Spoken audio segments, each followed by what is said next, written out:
Buen día, mi nombre es Francisco Esteban Domínguez de Luna, curso la Ingeniería en Logística y este es mi proyecto integrador de procesos de manufactura y materiales. Mi tutor Alejandro Rodríguez Padilla. Mi matrícula AL09-7345. A continuación voy a responder algunas preguntas. Primera, ¿cómo se genera la viruta al realizar un proceso de maquinado sobre una pieza? Segunda, ¿cuáles son los 5 tipos de virutas y en qué consisten? La viruta continua surge al cortar materiales dúctiles a gran velocidad, ya que la deformación se efectúa a lo largo del cizallamiento. Luego se produce un buen acabado superficial, liso, aunque no siempre son deseables debido a que tienden a enredarse. La solución práctica para ese problema es el rompevirutas. La viruta de borde acumulado consiste en capas de material de la pieza maquinada depositadas gradualmente sobre la herramienta. Al agrandarse, pierde estabilidad y termina por romperse. La parte del material de la viruta es arrastrado en el sentido en que trabaja la herramienta, mientras que el resto se deposita al azar sobre la superficie de la pieza. A medida que aumenta la velocidad de corte, disminuye el tamaño del borde acumulado. La viruta escalonado es semicontinua y tiene zonas de alto o baja deformación por el corte. Los metales de baja conductividad térmica y resistencia, como el titanio, muestran ese comportamiento. Tiene un aspecto de diente de sierra por la parte superior. La viruta discontinua consiste en segmentos que pueden permanecer de forma fija o floja entre sí. Por lo general, se forman bajo las siguientes condiciones, que son materiales frágiles en la pieza, ya que no contienen la capacidad de absorber las grandes deformaciones cortantes que se presentan en corte. Materiales de la pieza que contienen inclusiones e impurezas duras, velocidades de corte muy bajas o altas, grandes profundidades de corte o falta de fluidos de corte eficaz. La viruta en forma de rizos desarrolla una curvatura al salir de la superficie de la pieza, que por lo general se conforman de aceros blandos, cobre, plomo, estaño y algunos materiales plásticos. Siguiente pregunta. ¿Cuáles son considerados ¿Cuáles son las consideraciones para elegir los datos de corte correcto? 1. La calidad de la superficie. Deseada en la superficie al cortar, se puede elegir entre varias herramientas con diferentes filos. Las herramientas con plaquetas de corte industrial están fabricadas de un material con mejores propiedades como el acero, el carbono o cerámicos. Este tipo de herramientas son más duras, lo cual le permite cortar materiales con propiedades mejoradas y resistencias térmicas elevadas. Geometría de la herramienta de corte. La forma básica de la herramienta de corte es una cuña, la cual tiene dos superficies planas que delimitan un ángulo. Dicha herramienta se debe elegir de acuerdo con el material a mecanizar, con una geometría de corte específico que forme una cuña de corte apropiada.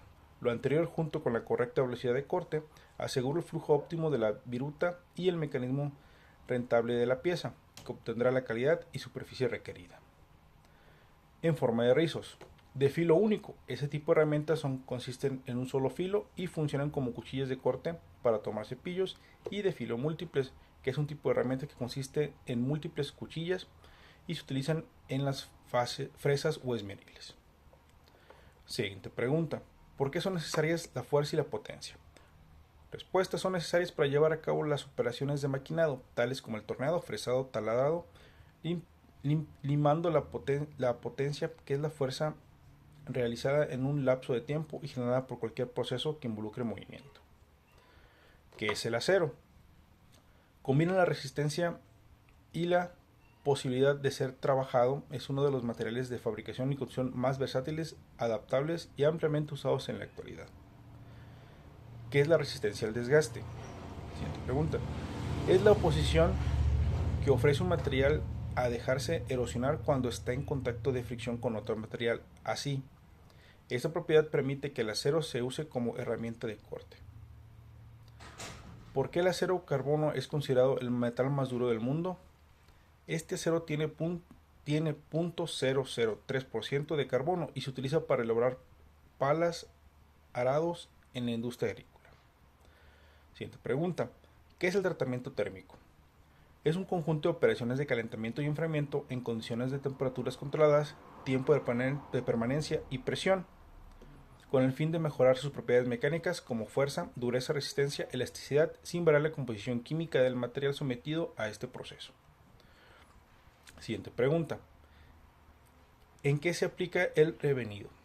Solo se aplica en acero previamente templados, con el objetivo de disminuir los efectos del temple, conservar parte de la dureza y aumentar su tenacidad.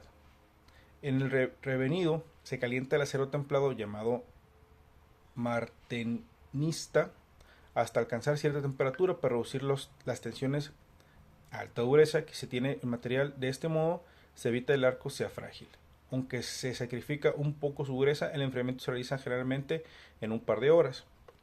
Se realizan tipos de revenido de acuerdo a las temperaturas que se utilizan. Temperaturas bajas de 180 a 220 centígrados, temperaturas medias de 300 a 400 centígrados y temperaturas altas que son de 500 a 550 centímetros. ¿Qué es la cementación? Consiste en someter el material a un ambiente rico en carbono a temperaturas de entre 900 y 950 centígrados con el objetivo de producir una difusión dentro del material de la pieza. Al utilizar este tratamiento, el objeto tendrá dos capas, es decir, una superficie cementada y un núcleo sin cementar. La cementación puede realizarse mediante dos métodos: la cementación en medio sólido y la cementación gaseosa. ¿En qué consiste la cianuración? La cianuración es un tratamiento térmico químico que se aplica a los aceros cuando se quiere obtener una superficie dura y resistente al desgaste, lo cual se logra mediante un baño de cianuro fundido. Este proceso consiste en introducir la pieza o material al tratar en una solución de cierta temperatura que generalmente se compone de cianuro de sodio, cloruro de sodio y carbonato de sodio. El enfriamiento ocurre cuando la pieza sale del baño de cianuro, con lo que se obtiene una profundidad de superficie completamente uniforme de unos 0.025 milímetros en una hora de tratamiento. Sería todo de mi parte. Buen día.